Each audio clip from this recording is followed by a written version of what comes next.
You brought Pochettino to go from winning trophies with Berhalter, but nobody loving it, to now with Pochettino, supposedly this way better coach, not winning trophies. I mean, he's pretty used to that, no?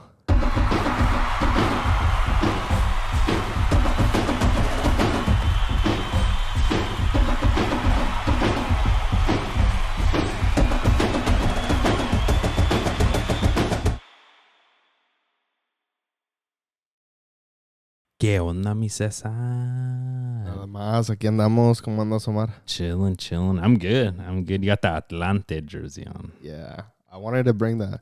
I have the Mexico jersey, the green one, Copa Oro, the World Cup 2022, the green one.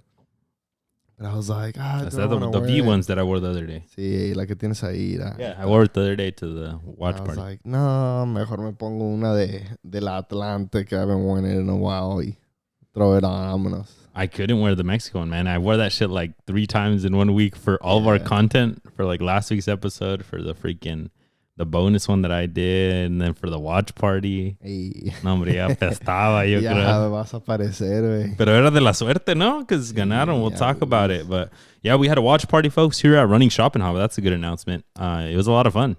It was a lot of fun. Estaba bueno el ambiente. A lot of people. That place gets popping.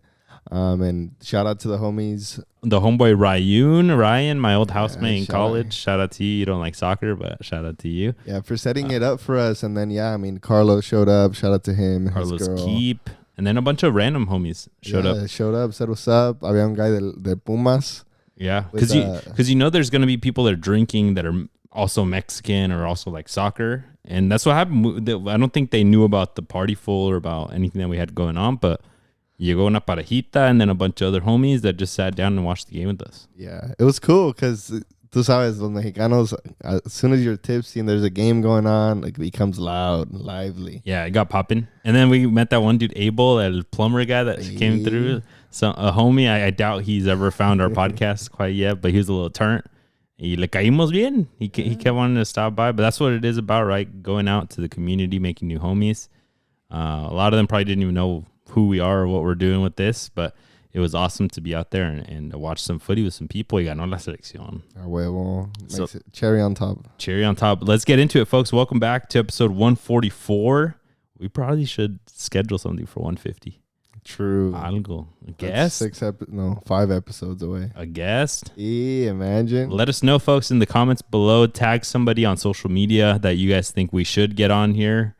Shoot for the stars, whoever it is. I'll dive into some DMs. I don't care. Hey, vámonos. Chingue su madre. I DM'd Hercules Gomez once on LinkedIn. And he never responded to me. But Rodolfo Landeros once did. I should probably follow up. Oh, okay. That's the homie Fox Deportes arriba.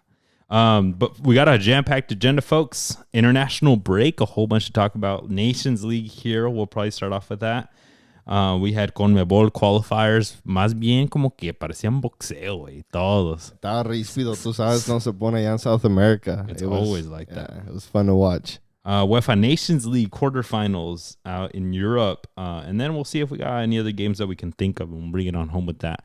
We're hoping to get you guys some bonus content, so check it out, folks. A whole bunch for you guys to watch on YouTube, so don't forget to subscribe to whatever platform you're listening to us on, but also on YouTube because we got a whole bunch of videos coming out. Oh, yeah. Let's get it. All right, let's start it right off with CONCACAF Nations League.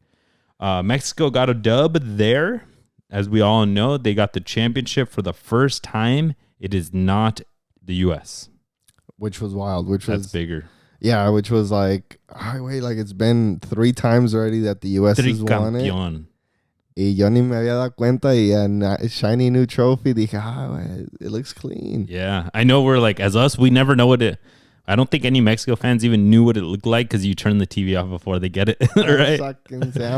But the real tricampeones de CONCACAF. Yeah. No, I'm just kidding. I'm making fun of America. Yeah, I know you are. Yeah, they were going for El Tetra. So is this foreshadowing? Is this a bit of foreshadowing that it's not, that there will be no Tetras in CONCACAF? Americas. No, so I'm saying, is this foreshadowing? Is this foreshadowing that there will not be one? Doctor, no. Con todo respeto, no tiene que ver. But yeah, finally a non-US winner. Y tenía que ser Mexico. It would have been a bit of a Cinderella story if somebody like Panama would have won it. I don't think it would have surprised a lot of people if Canada. Right, yeah. Because they look strong coming in, but no pudieron contra México. Yeah, yo pienso que overall México fue justo ganador, right? It was the just winner because of the first game against Canada, how it was just Raúl Jiménez's show. I mean, overall, both games. Don't forget mi piojo. International window era de Raúl Jiménez. It was. We're on Raúl Jiménez time. 2 braces, 4 total goals. And de todos, de cabeza, con el pie, penalty, free kick. Nos dio variedad. That's what he's been doing lately. Because remember the freaking, all of a sudden, sacaba una chilena at the last, I don't know. De la nada. Yeah, I mean, it's the whole story. I mean, I'm sure you guys know that Raúl Jiménez's story of, his injury at Wolves. It's always going to be fuck David Luiz. No, for real. I used to hella like David Luiz too. Yeah. I mean, he was at Arsenal, but no. Right, and yeah, for him to come back, it's an insane story, a story of superación, of being, rising from the depths of, despair. Your career's over, your life was almost over. To seeing him now thriving the way he is, it's insane, and it makes you almost like super grateful of what he's doing with Mexico. No, for sure. This is something that I don't think anybody was expecting after seeing that injury. So ahorita, it's amazing to see him at this level, either the same, if not better, than he was before. And it makes you excited for what's to come in the next year. What can he do next year? A lot of people are like, no, dude, he's going to be too old. 33 at the World Cup. Like, no. But, dude, he's in his prime. Right now, it's like he paused as soon as he got injured, and he's picking back up this year. Con Fulham, he's picking back up. If he keeps doing, which I hope he will, no injuries, y va a llegar al World Cup and some metal moles. Yeah. So let's get a bit of your reactions. I gave some of my instant reactions on YouTube. Check it out on our channel. But let's go match by match against Canada. He gets a bit of a rebote right off the bat, 1 minute in. And con una pinche calmita, güey. No, hombre, he puts it past Dave Sinclair. It looks so easy. Like, era una jugada de suerte que le haya quedado así. Y teniendo la oportunidad, like, he was so cool and collected and made it look so simple that sometimes, because it's so simple, you think, okay, if somebody else had this opportunity, would they have scored it? I mean, al principio dices sí, pero lo dices, wait, like, would they really have scored it? Because we've seen forwards, we've seen the likes of Santi kind of get shy. We've seen Henry Martin whenever he was there, El Memote, and they would just miss, or Antuna. Yeah, they'll hit it at the keeper. They'll hit it at the keeper, ¿verdad? But Raúl Jiménez just nice curled it around the keeper. And he gave a little stutter step before, too, a la Raúl Jiménez, like he does all in his penalties and stuff. So I feel like he, like, de tan buen nivel que está and how he's playing at a really good level in a really good league, like, it was way too easy for him. He was like, oh, my God. Easy. First, minute or so, y ya estás ganando 1-0. It was crazy for Mexico. It was great for Raúl Jiménez, and it set the tone for that game. Yeah, it really did, because a lot of people were, I think including us, were a bit concerned, like, how is Canada going to set up? Can Alphonso Davies, can Jonathan David, can Kyle Larin, all these dudes, Schaffelberg, can they really, like, be dangerous against Mexico? And we were kind of like, oh, damn, they can. But in the first minute, si te meten ese gol, man, no, hombre, te quitan la vida. Yeah, any plans that you had, any talk that you had before whatever the Jesse game, Marsh said. Completely out the window, and now you're chasing the game. And I think that's what we saw that's what we saw from Canada against Mexico, donde llegaban tarde, donde eran muchas faltas, donde 3 out of the 4 defenders had yellows in the first half, and it just became a game of, like, we need to stop Mexico as much as we can, and se caían en el juego de que cortaban la jugada mucho. Yeah. And that favorecía a Mexico at the end of the day. I mean, overall, the entire tournament, the 4 matches total that were played was a whole bunch of fouls, man.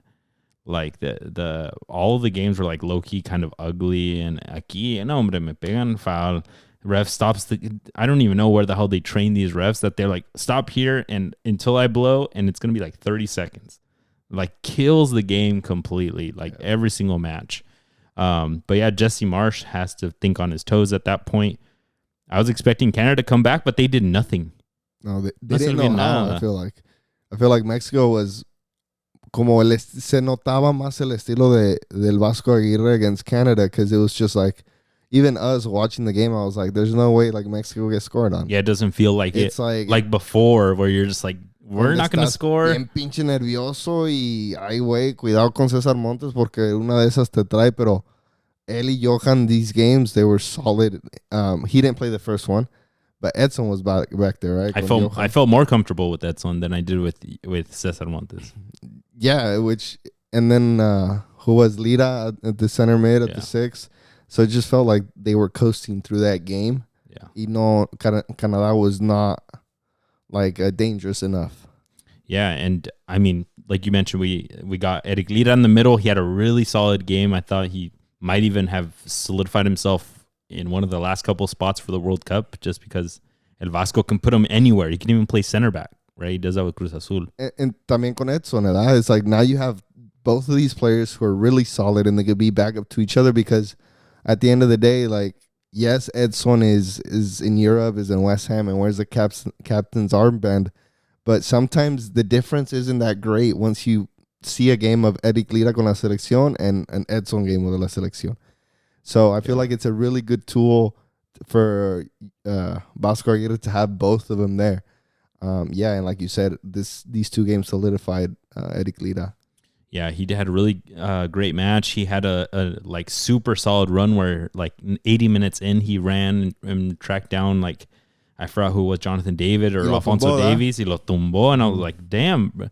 Because you couldn't even see in his interviews, this fool's playing for his life.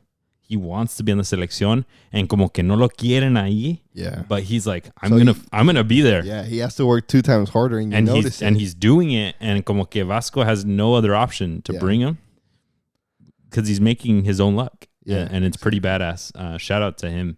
But a couple players to call up: Piojo Alvarado getting like basically 2 assists. If he's you count a Chivas player, and against the U.S., we were just like, versus Canada and Panama, I was like, like low key, Piojo is doing well and kind of deserves to be there, porque del otro lado estaba el Chino Huerta o del otro lado estaba Alexis Vega, and you're like, they weren't doing it. Como que estamos más en este lado del Piojo, y he's cooking. 80 minutes in, and he's still giving some good crosses. So, yeah, shout out to him as well. Yeah, so much so that Quiñones only gets 10 minutes against Canada, which is wild. It's pretty crazy to have somebody at that level. Yeah, Quiñones over both of those. Over all 3, actually. Number 1. Yeah, I would have put them number 1. Como que el Vasco is not respecting that he's inside the numbers, maybe, and the style of play, because Quiñones is very much like direct to him, no? Yeah. I don't know if Vasco's kind of looking a little bit more for entrega al equipo, because Piojo was running all the way back, right? He's basically like a center mid, a wide. I mean, Alexis can play like central. I don't know if maybe that's what El Vasco's like. I don't need another 9 out there or something. But I mean, to have that talent on the bench is kind of wild. Yeah, it's wild. But I mean, Mexico a veces necesita talento coming off the bench as well. Oh, for sure. So maybe, it's a good thing that other players are playing well, and who knows, like Quiñones can turn it on like 10, 15 minutes that he gets one of these games. Yeah, and this is a huge luxury for Mexico to have, to be like, okay, if we have Alexis and we have Piojo or Chino Huerta, whatever combination, like I feel confident in a kind of strong game, and then to be like, oh shit, we still have Quiñones somewhere there. That's not bad. Yeah. And it's been a while since we haven't felt that. I was here on Fútbol Picante, they were saying the back line seems solid with the keeper, like lock it down for the World Cup. It's there. Yeah. And then a lot of people were saying center mid, whoever's with Edson is not locked in, and then the forwards are not locked in. Like who with like cuál dupla, who yeah. But in my opinion, I feel very confident about the forwards. Put whoever you want in. Yeah. With Raúl Díaz más. Yeah. I think the back line is still a little bit open with like outside back. I think somebody could still take the position from Gallardo. También the center mid, Lira is really good, but we got Romo doing good every once in a while. We got Luis Chavez came on against Panama, and he kind of helped out a lot. Yeah. Yeah, I think the only lockdown positions, in my opinion, are the two center backs, the goalie. The six, I think, for me, has to go with any of those three. I don't think Edson completely outshines the rest that we can sit here and say, at least for me, that he's the number one a todo lo que de lugar. It kind of makes you wonder if Eric Lira would have gone to Europe, if he would have a lot more to stand on to be like, all right, I could bench Edson. I know he's the captain, but I can bench him. Yeah. Because he can't really play a bit more forward. He's not going to give you the balones parados that Luis Chavez does. Luis Romo's like touches the other box a lot. Charlie's just big. Charlie's just kind of everywhere. Charlie had low-key a good game against Canada. I mean, he did what he did. Yeah. But he's fighting purely against Edson, in my opinion. Yeah. And then the forward for me is also locked down. I think Raúl Jiménez has to start the game por su jerarquía, por su trayectoria, por lo que pasó, por los goles que ha metido, free kick, headers, de como sea. He'll in for the connect, like he drops down and helps the team out as well. Yeah. Not saying that Santi doesn't, but I think Raúl Jiménez's experience has to start over Santi. Yeah. And let's get into it maybe for the Panama match, because we get a repeat again of him and Santi in there together, right? La dupla, but Santi a bit more under, almost like a dupla with whoever the other winger was, like a Chino or Alexis. And a lot of people questioning, like, was Santi really helpful? Did he need to be there? Because Raúl Jiménez is shining, right, with the goals. Hercules Gomez was saying, the whole team and Santi's so excited that you won, but in the back of his mind, he's like, I didn't get a single goal or assist, and Raúl got 4. Yeah. But we start off the match with another repeat. Piojo Alvarado, beautiful ball in to Raúl, and Raúl, with all the experience, knowing how to put it away with a couple of mistakes from the back line and the goalkeeper. Yeah, and the way he finished it is the jerarquía towards the ground. And I think just overall, this is, in my opinion, this is really good for Santi, because he has Raúl Jiménez to aim at, right? Diciendo, okay, if I want to be the number one starting forward, then I need to do these things. What can I learn from a guy like this? Yeah. Right? Because he's still young. He still just got to AC Milan. AC Milan be struggling sometimes. And when he comes to La Selección, he has to really push himself. He has a bar to meet. Comparado when you're the number one, you're kind of like mantente consistente, but it's like, who do you aim at? So in my opinion, it's perfectly fine que he didn't get a shot on goal. It would have been nice, of course. But I think overall, Santi has a whole year to perfect his craft and then hacerle saber a Javier Aguirre that, yo, like, I'm also here with the upcoming games. Y echarle ganas. I think Mexico is in a really good position that we haven't been in a while, where we can say, okay, we have 2 really good forwards that play at really high levels in really important teams or important leagues, and that they can battle it out. Y el quien gane, we're going to be fine. Yeah. They can battle it out, but they can also play together, right? Yeah, I think that's going to be interesting if Vasco keeps the same formation at Gold Cup. If he truly, because we've heard him in interviews where he says, I lose sleep over which one do I start. Yeah, and that's a good problem to have. It's a great problem to have, but his solution seemed to have been, chingue su madre, I'm going to put both of them, right? Yeah. So now he has a lot of work to do with Vasco, and we won these games, pero como que medios machucados. He has to figure out what he's going to do with Santi a little bit more than what he's going to do with Raúl, because Raúl is giving you the results. But Santi has to be on the field and también ayudarte mucho, which if he's not getting the goals or the assists, will bring up the questions maybe in confidence in Santi, like, ¿qué onda? Like, I'm not the 9 anymore.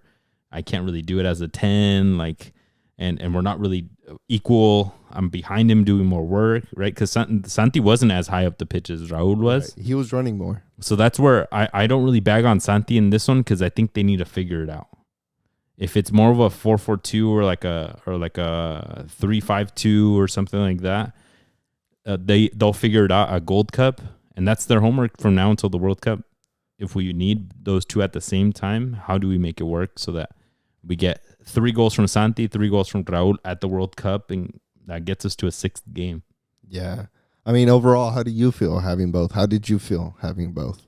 Because I liked it, but I think they have a lot of work to do. I don't think Santi knows what to do right now. He looked lost out there. Yeah. He looked like he like was trying to like help out, but I'm not a 10. I'm not as in the good of a moment as that dude, and he's getting all the balls, but I'm running extra, pero como que tampoco no doy the best passes. So it's like, I don't know. I think they both have to be kind of target men because that's their style of play for both of them. If anything, Raul's more habilidoso. Yeah. So I would think he would get a little bit more into the game. But right now, when he's up top, todo le sale. So so why would you even bring him down? Yeah. A good thing we have Gold Cup coming up so we can have those scenarios where we can practice them and any other games that we have after that. But I think Vasco Aguirre should find a solution to keep both on the field because the other option is bringing in Orbelín Pineda or the other option is bringing in Alexis Vega as a 10. Yeah. And like we've tried those things and it didn't necessarily work out. You guys know how much I don't like Orbelín, how he hasn't produced as well as we like. El Vasco mentioned it in the interview afterwards. He said something along the lines of like, having to do that, pues el sacrificado es Orbelín. And I'm like, yes! Sacrificalo, güey! Mándalo para Grecia de una vez. No, for sure. So it's like, yeah, I'd rather keep both of them on the field than have 2 target men, 2 threats up in the air, 2 people, 2 forwards that can play with their feet, that can run in behind, and that are... I know Santi hasn't been on the score sheet, but I know it's just a matter of time before he will. Yeah. And he has a better, brighter future than whatever Orbelín is doing. Yeah, I'm excited if we can get some results out of them. I just don't know if it's going to be from him being a creative, opportunity-creating player versus like just having 2 allá arriba. Between them, they can figure it out and get a lot of goals. Hopefully that's what it leads to, but we'll see what Vasco does. But after that, Mexico gets a little bit shaky after the first goal. Panama gets a goal off of a penalty kick that Coco Carrasquilla because of some mix-up in the box. Mexico gets super lucky at the end of the match with a handball. No, hombre, parecía pinche. No. Parecía que... parecía de béisbol el güey. No, parecía de fútbol americano, the one the catch. Odell Beckham catch. No, this defender, I don't know what he was trying to do, but he gave Mexico the break that they needed because if they would have just kept it to 0, penalty kicks or a coin flip. Yeah. And I know we got Malagot. And we don't know if we even get to the trophy at that point, right? And completely different situation now. Now Mexico's on a high because they got that, and all because of a fucking miracle handball. No, man. At least it wasn't some sketchy penalty that he plays at Norwich. Oh shit, for real, bruh. No, por eso juega ahí. Yeah, they're gonna send him to the 4th division, 5th division. Let's go to Wrexham. Speaking of your Malagon, let's just get into some stuff about the game. Your Malagon got hated on by Thierry Henry. Oh shit! Oh, yeah, he did. He came out and said that, like I think at halftime, something along the lines of like, well, your goalkeeper needs to give you like confidence and security, but this goalkeeper that Mexico is not giving that at all. And I think specifically talking about a couple of balls in the air that he didn't come out with confidence. Yeah, I think it's Malagons, and it's something that Mexican goalkeepers have historically. America, está bien, te la paso porque Ochoa wasn't that great. Haven't been good in the air, and I think I put it in the Discord, and I was like, I'm okay with him.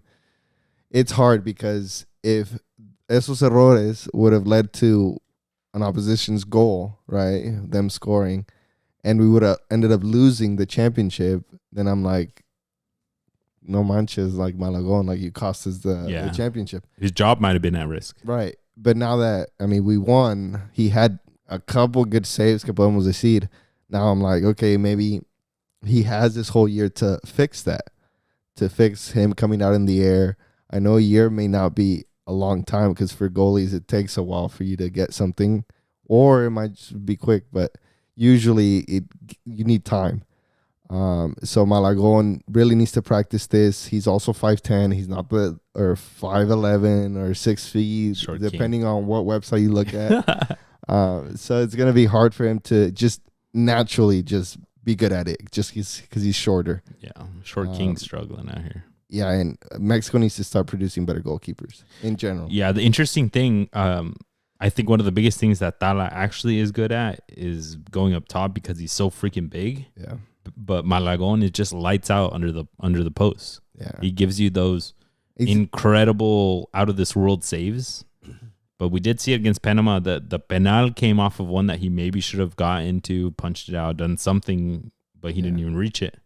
Yeah, and then the penalty, I thought he was a bit too quick in choosing sides. I felt like if he would have, like a half a second, would have waited, he probably would have got that. Yeah, I wonder if in this case, I'm assuming he did. It's a final. If he did his homework on all the penalty kick takers, Coco Carrasquilla is the number one you got to do research on. The only one, in all honesty. Yeah. But, that was Malagón getting a little bit of hate, but overall, I think had a pretty solid tournament. Yeah, I mean, overall, realistically, no, their goalkeeper is close to his standards right now. Yeah. No, for sure. Do you think overall you feel pretty confident about Mexico going into 2026, or like what are your do you think this doesn't really change your opinion? I feel pretty confident. Yeah. Better than I did at the Gold Cup. I know we won that Gold Cup, but it was still very like back-to-back trophies for Mexico is kind of wild. But now watching Mexico, especially being led, I know Edson is the captain, but being led by somebody like Raúl Jiménez gives us a lot of confidence. The two center backs gives us a lot of confidence. So I think in general, como está proyectando, se mira que they should have a solid World Cup. Yeah. The spine is the biggest thing everyone says, right? And to have Johan Vasquez and Cesar Montes, Edson and somebody else, and Raúl right down that split middle, that's pretty cool. Yeah. I think there's reason for Mexico fans to feel like we have a really solid piece to that. Let's spend the next year finding the perfect pieces around it. Yeah. Who are those perfect pieces? Do we get a 21-year-old out of nowhere that just goes to Europe and like we can sneak him in? Those wonder kids like a Guardado, right? Just like get him in and then a ver si nos ayuda. Or somebody like Rodrigo Huescas, can he solidify or fight for the spot over Israel Reyes? And really come to the World Cup at a really good point. Well, he was the starter before, pretty solidly.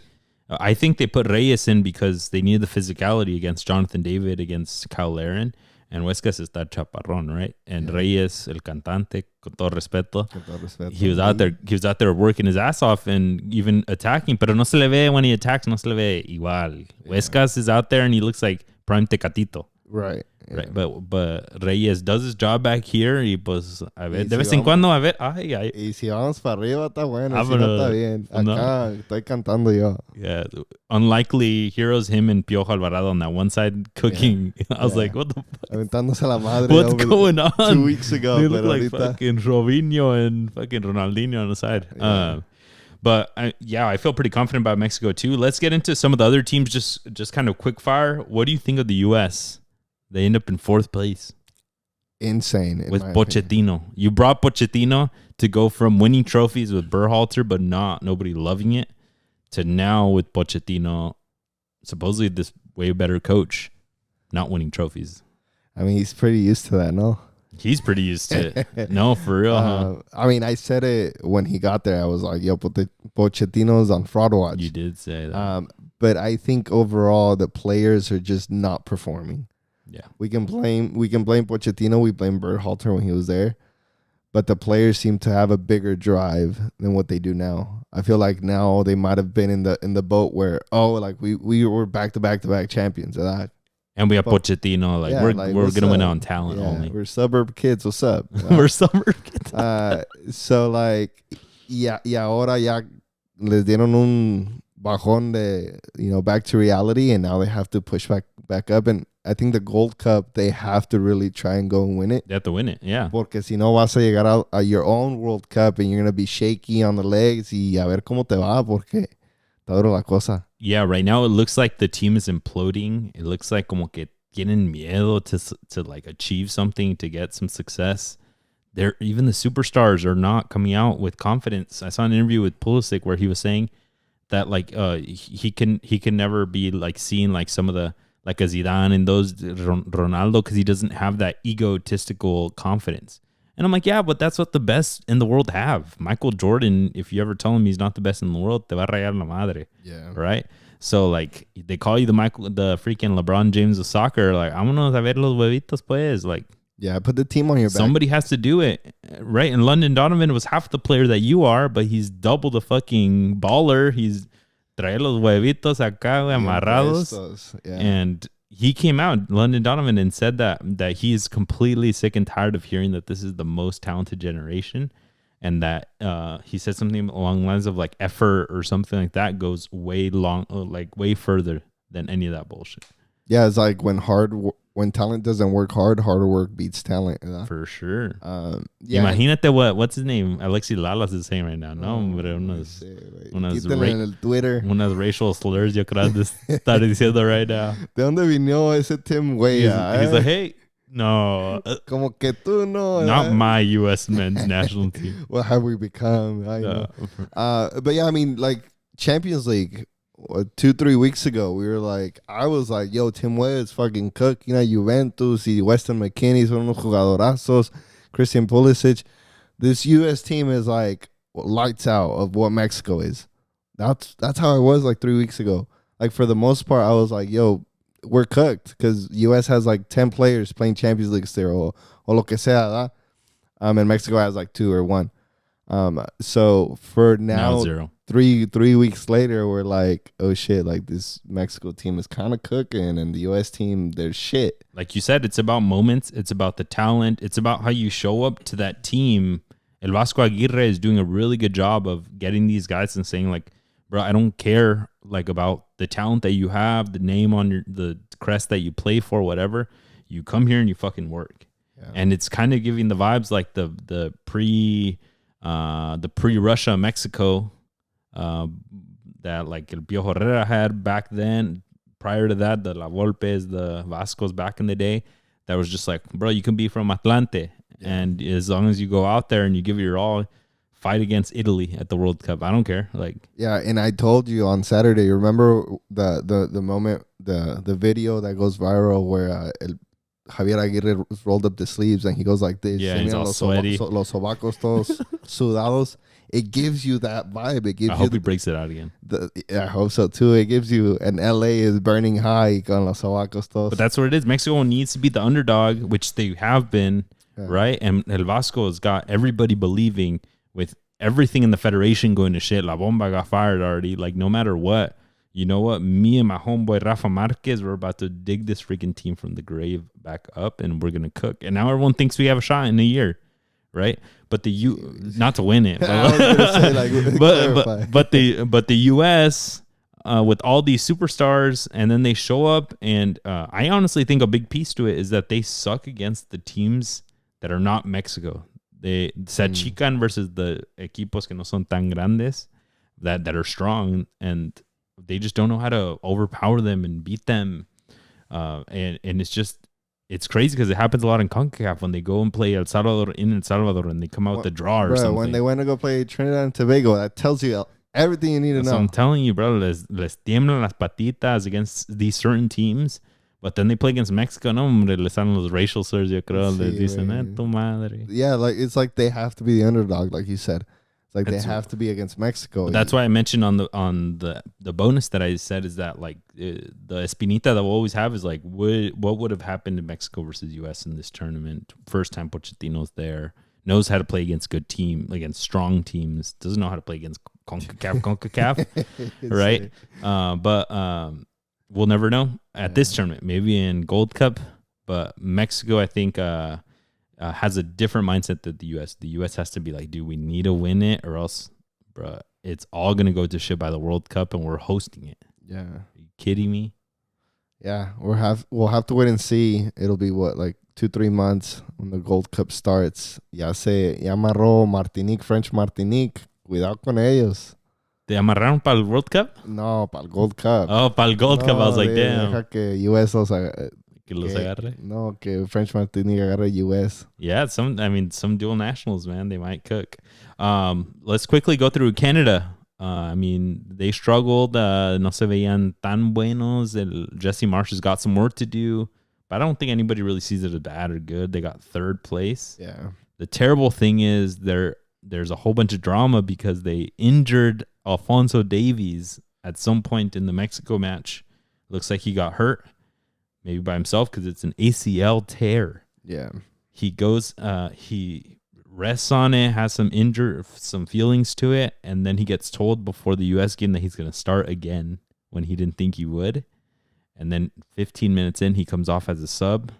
They send him back to Bayern. They do tests, and he has a freaking torn ACL. Yeah, it's wild the whole way that cookie crumbled. Porque maybe Jesse Marsh really was looking forward to beating Mexico and reaching that final. So cuando no se da eso, he has to save face porque he already talked all this shit against the U.S. You have to win. Tienes something. Que ganar, ¿verdad? The indicator for me is that penalty that Katia didn't mark, where Jonathan David takes it wide, y lo cuts back in, y lo tumban. Lo tumban. Yeah. Pero realistically se dejó caer el güey. Y explotó Jesse Marsh. Yeah. He explotó contra the ref, got a red, y after that, all hell broke loose. Se vinieron. Eso mero mi Katia. No, Jesse Marsh, nomás que le vuelvas a gritar a mi Katia. This is a Katia supporter pod. A huevo. So nomás que empiecen cabrones, eh. No, but yeah, he went off. He went and off. She didn't touch your heart. Vámonos, cabrón, las regaderas. Sácate. So I think overall, just el entorno ese was a lot worse almost than the U.S. Because now you have your best player that everybody in Canada loves, the representative coming out and saying, how can Jesse Marsh and his team do this? Managed him terribly. Like Hercules Gomez going out and saying, sometimes you have to save the player from himself. And it's like, fuck, bro, I feel bad for Jesse Marsh. Because I know you wanted to win, but it's almost like rookie mistakes that you're doing. Yeah. And I think Alphonso Davies came out and said something along the lines of that I think he might have even told them that he wasn't feeling great. Y todavía, vámonos, cabrón, me vale. You're the best player. But now he gets to miss Champions League, the rest of Champions League, 6 months, Champions League, and then he's going to probably miss Gold Cup. That's why. And I mean, who knows if, I don't know what kind of relationship they're going to have after this at that point. Or if they're going to investigate, or if Jesse Marsh can get in any trouble. The team doctors that didn't find the ACL, like the initial injury. Or if they ignored it, and that would be even worse because son que 2-3 días donde you should be able to take some imaging or something to figure out what's wrong with the player. Nice algo. Pues Tiger Bomb. Sí. Y el Panama, just to pagar nuestros respetos, con todo respeto, they played their ass off. They tried. Made it to a final. I mean, they did the same in Gold Cup, right? And then les tocó un equipo in a somewhat good moment. They almost had Mexico. I thought it was the same game plan as the U.S. Like, dude, just make it to the 90th minute. Coco Carrasquilla will get something. He'll shoot and he'll score. That was a baller. He's like de los viejos tiempos, way. Like, hey, he could be in like a Joga Bonito video. So con su pelo todo curly hair. Yeah. Oh, bro, when he has the ball, I was going for Mexico, but I'm like, está calmando la cosa. No, they said like, eso don't even try. Yeah, don't even hurt my boy either. No, for sure. That was. But yeah, I mean, Panama, con todo respeto, their kid is nice. They played well. Pero pinche manota que se aventó ese güey ni pasa. La regó, güey. La chingó, la cagó. Que se quede en Norwich, bro. Que se quede en Inglaterra porque they're gonna make fun of him when he gets back. Yeah, it's rough watching that. Do you does this affect your CONCACAF power rankings? Give me your top 4. I mean, it should be Mexico, U.S., Canada, Panama. That's what it is for you. Yeah, it should be. But after this tournament, maybe we're looking at Mexico, Canada, Panama, U.S. Damn. I would say Mexico, Canada, and then I would say something along the lines of like U.S. is still the better team. They just got to fucking show it. Yeah. And then Panama, but like I would love to I would love Panama to be the number 3. I just the U.S. team is too stacked, and si se ven in the World Cup, ahí sí le van a echar ganas, and they'll probably beat them. But one team that's coming up, if we want to just switch it up, Costa Rica. Piojo Herrera. They're locked in for the Gold Cup. He was there, yeah. And Piojo Herrera's there. He's cooking. They beat somebody like fucking Belize or somebody 13-1. Oh, I don't know if it was that game. Yeah, I forgot who they just played against, but les dieron la Mausers. And then Piojo Herrera comes out wildly and says that Costa Rica is actually a better team right now than Mexico. And that you could look at the rankings. You could look at the stats. Datos no opiniones. And I was like, entonces, ¿dónde están in Nations League, my guy? Like, ¿qué onda? Todo respeto, ¿por qué no están aquí? That's your boy. Yeah, I mean, I want to defend him? No, I don't. I think he just wants to make headlines and remind us that he's still living. And I think he wants to make some noise for Costa Rica. To be like, hey, ¿qué onda, Nike? We need new jerseys. Porfa, mándalos para acá. Saludos a los homies de Costa Rica, by the way. Los ticos. Y'all are ballers, and I've been seeing a lot of people saying like we expect to make the World Cup with Piojo Herrera and to do good things. Like, they're excited. That's good. And he fosters the youth. He makes them play well. He gets the most out of a lot of players. It might not be long term, like great, but the next 3-4 years they might be good. Yeah, los va a preparar bien, and su carácter will probably make him warriors, cabroncillos. But I mean, overall, he's just making headlines, in my opinion. They ganaron 13-1 against Belize over 2 legs. That's what it was. I saw on IG people were like, ¿Cuándo gana México así? And I was like, bro, against Belize? Are you kidding me? Es que nunca los jugamos, viejo. No, for sure. That's what it is. All right, let's move on to la CONMEBOL. Let's do it. Había un chingo de drama over there because the standings are wild. And we had Bolivia making, I think, their first World Cup ever. They were in the right spot for it. And now Venezuela jumped up to the repechaje spot in 7th. Brazil, with a win against Colombia, moved all the way up to 4th. Even though they got smacked by Argentina. We'll talk about that in a second. Paraguay is finding their way back into the World Cup again. Chile is at the very, very bottom. Al sótano, even worse than Peru, Bolivia. It's a bit of a crazy World Cup qualifier window for everything going on here in CONMEBOL. But it provides for a lot of fun.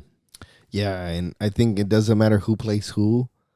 The way they play in South America is just with so much intensity and passion. And si me voy le arranco pinche su ankle, chingue su madre. No, bro, they don't care. They could be teammates or like club teammates. ¿verdad? Club teammates. They could be even colegas de un equipo que no se odian in La Liga or something. But bro, no, hombre, they look at each other like they're vecinos that they hate each other. Dude. There's some passion between these teams. Starting right off, Brazil versus Colombia, I think, was one of the most exciting matches of the first round midweek. Brazil gets a 2-1 victory against Colombia. Really heated matchup in Brazil. What's his name? James Rodriguez out there cooking for Liga MX, representing. Let's go. Got an assist. Vinny drew a penalty and Rafinha put it away. And then Vinny gets the 99th minute winner off of a couple of deflections in. Y le ganó al boy Camilo Vargas. Vargas del Atlas. Yeah. Brazil, I mean, at home, looked decent. Vinny Jr., I mean, no se le quita que sean del Real Madrid y sepan jugar. Igual como Rafinha, Bruno Guimaraes played this game. I think in this game, sí se notaba que tenían un poco de calidad. And then Colombia was just unlucky. Just didn't have the quality, right? Yeah. Le faltó algo, like a little bit extra le faltó. Yeah. The other thing to know, this perfectly set up the Argentina versus Brazil game because like 15 minutes in, Bruno Guimaraes gets a yellow card out for the game against Argentina. In the second half, Gabriel Magalhaes gets a second yellow card and he's out against Argentina. Jeez. And then 10 minutes before the game ends, Alisson crashes heads with Davinson Sanchez. And then it's so bad that he has to get subbed out that game. And then they have to put in the Al Nassr keeper. And he plays against Argentina. In all honesty, he did not have a great game against Argentina. Yeah. So you're wondering, that already makes me think, okay, what kind of a matchup are we going to get against Argentina if they're struggling against Colombia and they're losing 3 amazing players? I thought the one that they needed the most was Alisson. Yeah. Like they needed somebody there that could put up the performance that he had in Champions League with Liverpool. Like, save us, por favor, Alisson. We're struggling as a country. Yeah. But not even, they didn't even have the luxury of having him. And Ederson is injured. I'm assuming that's why he's not here. I mean, I didn't look too much into it, but I would hope so because he needs to be there. Yeah.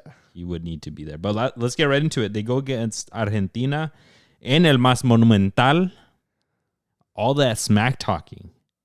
I didn't even see it until during the game. I started hearing about it and I looked into it. But Rafinha comes out in a little fireside chat, heart to heart, and he's just talking all that smack.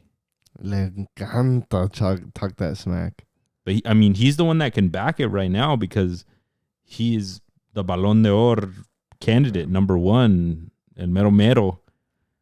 And I believed him. He was like, no, we're going to win. And I'm just like, you know what? You are. I mean, te creo. No creo. Messi. No Messi for Argentina. Like, why wouldn't I believe you?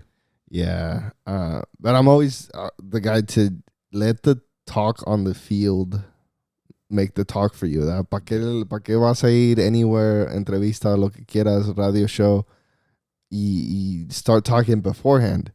Just let the on-field performance do the talking for you. And I think that's what we saw. That's what we saw. Yeah, we did see exactly that. Argentina came out and completely smacked them. The most frustrating thing for me from Brazil is they look like they were like ready to play at a high intensity, but they didn't no le prendían al motor. They were trying. It looked like they were trying to press high, but they were pressed high, which is one thing, and the other thing is having the intensity, and they're just up. Yeah, but what I saw is that iban 2, maybe 3 jugadores, and Argentina would just play around them because they're not connected as one. It's like the game plan wasn't set for everybody to be on the same wavelength and do the same thing. But I didn't even see a lot where like even Vinny would go up and press really hard. I would just see them being up there, like the whole team higher up the pitch, but nobody actually going and putting pressure on those outside backs. And nomás los dejaban tocar, and then I would see Vinny getting freaking eaten alive with just triángulos. And I'm like, dude, these are the best players in the world. What are we watching? Who's helping? Nobody. Entre dos, entre tres, ayudar, and nothing. And they didn't learn their lesson that the one play where a player goes 100% at the ball, Mateus Cunha le quita el balón al Cuti Romero, and he puts it away. Yeah. Que no, like, bro, hasta un menso entiende, like, oh, that's a good thing. Let's press. Together. No, but it just looked like Rafinha looked like he didn't have any life. Vinny looked like he didn't have any life. Rodrigo, I ni lo vi. Yeah, to me it looked like a team who's está roto de adentro, right? Está roto en la forma de que ese güey hace lo que él quiere, yo voy a hacer lo mío. And they were fighting each other. In the second half, Savinho came in and he was on the last goal. He got really pissed at Rafinha about like not who it's covering, blah blah blah, because he's an attacker and he had to drop all the way back. And it's just like you still have to do the job. Yeah, dysfunctional team. And yeah, I think the coach necesita poner orden porque this is not looking good. The way Brazil played out there, it's not like a Brazil we've ever seen before. I feel like Brazil completely lost his identity. Brazil that we're used to seeing creative, to attacking and defending well. Y no se ha mirado nada de eso. No. Especially in this game. Y lo que le faltó mucho a Brasil, le sobró un chingo a Argentina, que son huevitos, güey. Yeah. This Argentina squad, if anything, I don't think they play beautifully as far as like a system of play or like that they are like that much technically better than anybody. But I think Scaloni is a master of spaces.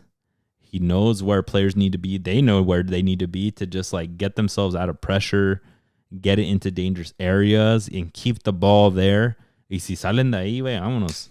De Paul, Hachazo. Paredes, hachazo. McAllister, hachazo. Yeah. And then we get the ball back. We frustrate the other team. We're cool-headed, even though we're all locos. Yeah.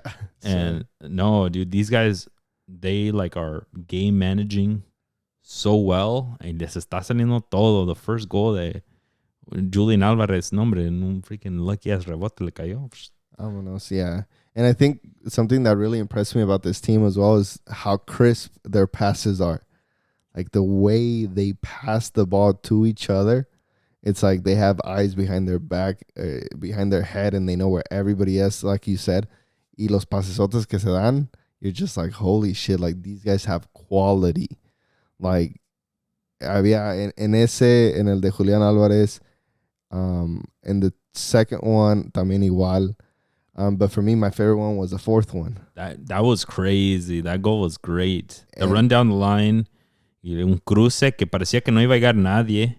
But el Cholo Simeone's son, it just gets there, barely gets there, and fucking skies it straight at the keeper. Like, tú nomás dale, y si sale, bueno, y si no, también. That was all garra. That was all entrega. Yeah. That was all hustle. It was all like his dad. Yep. Yeah. And he screamed it like his dad does when Atletico scores. Was it his first goal for Argentina? Yeah, it was his third game overall. Jeez. Deserved. And to have those players, he's balling out right now with Athletic. But to have those players coming off the bench is like such a luxury for Scaloni. Yeah. But everyone's playing for Scaloni. They're playing for the team. They're playing for Messi, even though he's not there. Like, for me, the biggest thing was in that goal completely encapsulated the match in general. How the defender that was covering Simeone, the ball's going out of bounds. We're like 15 yards back. Oh, my player is here. No pasa nada. And Simeone, as soon as he sees that ball, he sprints con todo lo que tiene and just shoots it. The drive, the intensity to win that ball, to get that shot away, is like what Argentina did the whole game. Yeah. It's just that passion for the game, for your country. It's something that you want in your national team. And it's really nice to see, even though I'm not the biggest a fan of Argentina, but the way they play the game is insane. Yeah, they're playing it beautifully, and it's frustrating as a non-Argentina fan to watch it, but it's the most beautiful thing if you are an Argentina fan. And it, like, for a lot of players, their national team is the side job. It's just the extra, the cherry on top, the little bonus thing that I do on my part-time. You know? Para ellos, their club team is their part-time. Yeah. And this is their bread and butter. Aquí andan al 100. Yeah. Dan todo acá, which is kind of crazy.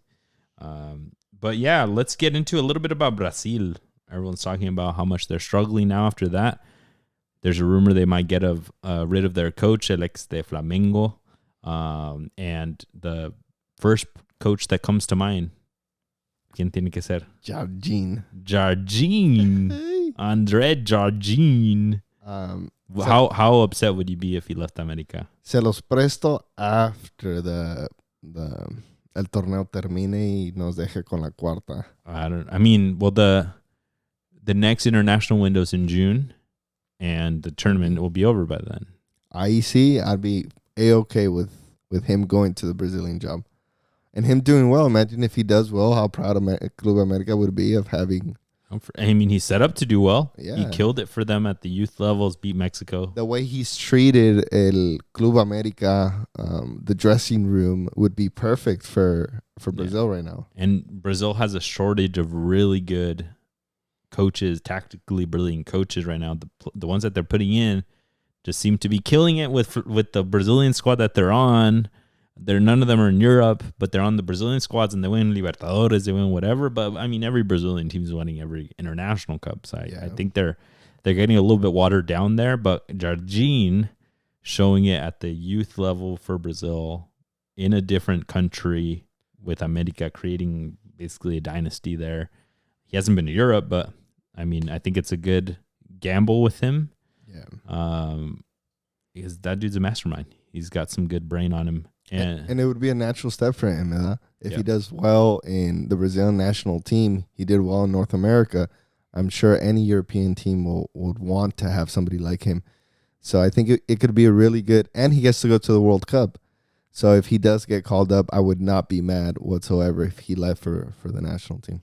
Rumor is, there's also another rumor that, what's his name? Felipe Luis, the Atletico Madrid player. He's in the Brazilian league as well. I think he's Flamengo's current coach right now, and they're killing it.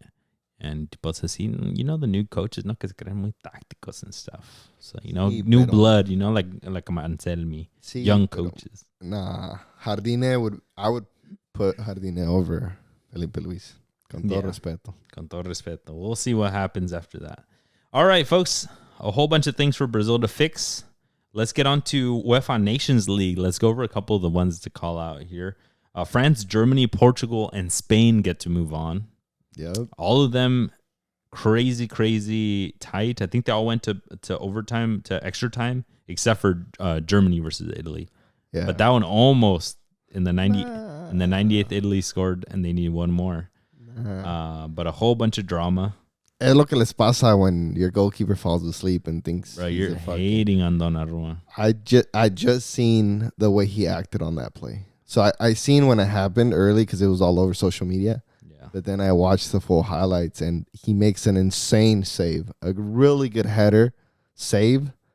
The one before. Yeah, y se para. Yeah, he's yelling. Y todos volteando. But you could see que se avivan los de Germany. Sí. You could see it. Pero we've always compared him to Buffon. Oh, my God. Buffon nunca te hacía eso. Remember, there's 11 players on the field that need to be aware of a set piece. Y empieza por el portero. With the context, folks, here, I didn't have much to talk about in that game, but we're about to get down.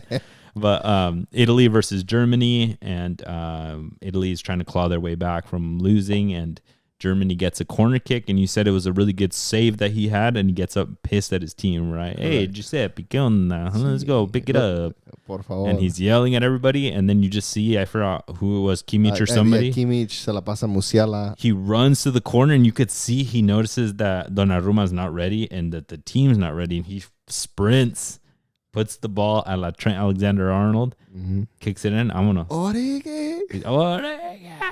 Yeah, and then Musiala scores. So if you haven't seen it, watch it because it's pretty hilarious. And all 11 Italian players asleep. Everybody looking any other place except at the corner kick. Nobody was looking. And for me, my biggest thing is, sí, güey, ve grítale a todos, pero está de reojo at the corner. But I can't believe not even the coach para gritarles, hey, scusi. Es el portero es el primero que tiene que ordenar su defensa. But like you said, he got up and you do this. You get up and you, hey, tú, ¿qué onda, right? Sí, pero always looking a los dos lados. Sometimes se te va la onda. So like somebody had to have done it. You're Somebody's got to. You're a pro. You're telling me the team, Italy could mess up that much, so much so that he has to yell at you, and you also andas tan desavivado that you don't even look either. Yes. Come on. I was pissed. Do something, man. All right, let's get into the good matches. France was down 2-0 versus Los Eternos, Croatia. Those fools are never going to go away now, huh?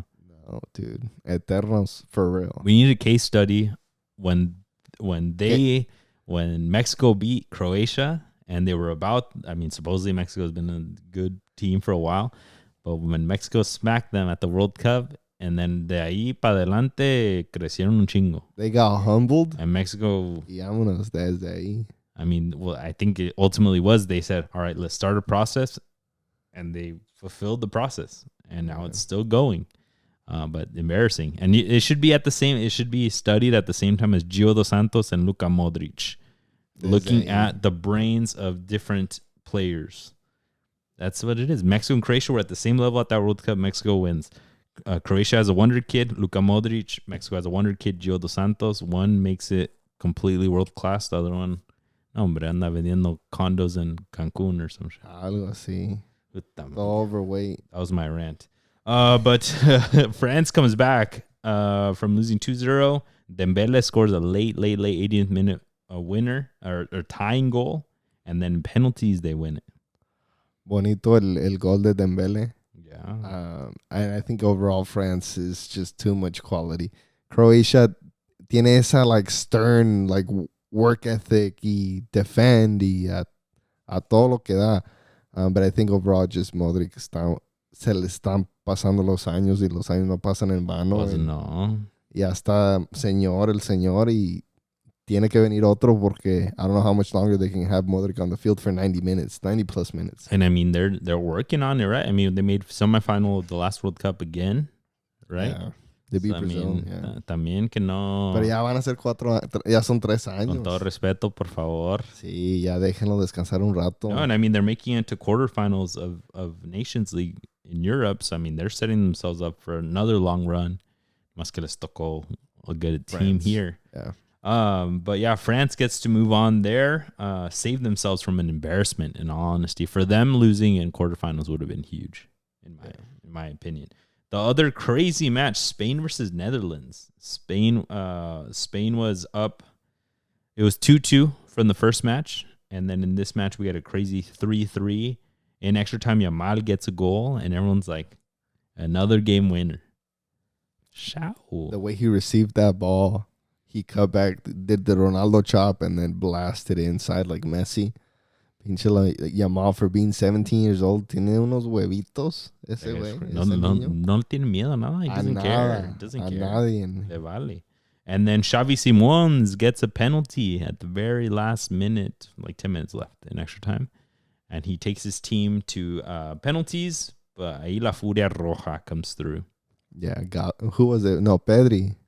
Pedri scored the game winner, but Noah Lang missed his at the PSV. Mm-hmm. And then Yamal went and missed his. So también no tan perfecto.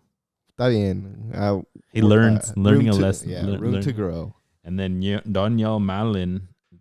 ¿Quién chingao? El de Ajax.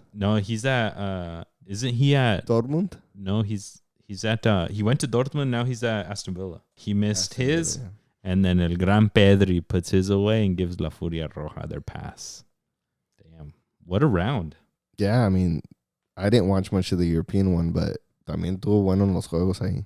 Yeah, the Portugal one was pretty interesting too. They made it. Højlund scoring. Oh, I did see that. He did the C. Right in front of him. I'm dead. Ronaldo did get his payback. He scored in the second leg. And then Trincao, when it looked like the game was over, Portugal was eliminated. They bring in Trincao in like the 80th minute, a bit of attacking mid-winger, and he freaking puts in 2 goals. He puts the tying goal, and then in extra time he scores to put them up, and then Gonzalo Ramos puts it away, and vámonos. Ronaldo lives to see another day and to get closer to his 1,000 goal mark. What is he at, like 960? No? Yeah, le falta like maybe 50 goals or something. Damn. Yeah, I don't know. Might go. Penalties, dan todos los penales. Goat of all time, no? Oh, tanto así no, pues. I'm just kidding. I mean, Speed is going to argue the hell out of it. Like, how I saw him on CBS Sports. He's like, how are you going to score all the goals, but you're not the greatest of all time? He's like, how many goals does Messi have? He's like, how many goals does Ronaldo have? And I was like, damn, he's got a point. Champions Leagues? World Cups? We'll see. Regalada. I'm just kidding. I'm just trolling. I'm just trolling, folks. Dang, our comments are going to be... I know. Light up the comments, folks. All right. Let's bring it on home, Cesar, with some games to watch. Let's go. The Johan Vasquez watch. We got Genoa against Juventus. Johan's been linked to some of the top Serie A teams, Juventus being one of them. So, I mean, I don't know. Maybe he has a good game against them.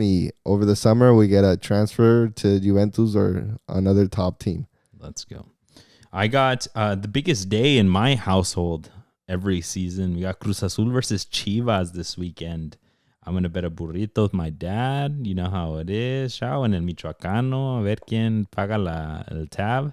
But it should be a good match. Gerardo Espinosa coming back after a long international break. No excuses now. He has to show something different with Chivas.